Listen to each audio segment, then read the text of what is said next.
Here is a quick tutorial on how to use the velocity time graph on a question like this.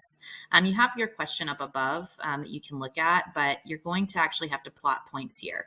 And the directions in the question say to draw a single line representing the velocity of the car for the time described. So you need to read the question first and determine what your velocities should be, but you do need to just draw a single line. So that's what I'm going to show you. So let's assume, for example, that our initial velocity in this question is 2 meters per second.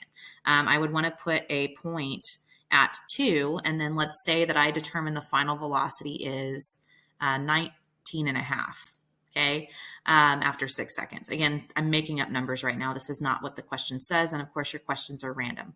But what I want you to see is that it wants a single line. So something like this is what it is looking for. You do not want to do this and have more than one of these red dots. Okay, so when you're drawing the single line, you're going to place your initial point, you're going to place your final point, and let's say that you accidentally put it in the wrong spot.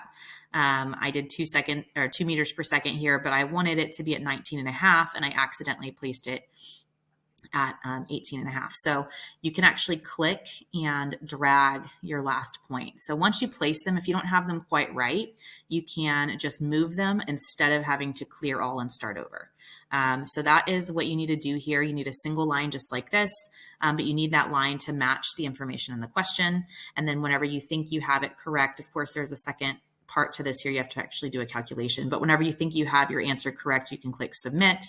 And of course, it's marked wrong because I used random numbers, but that is how you're going to use this chart. If I had placed these points correctly, this would show a check mark.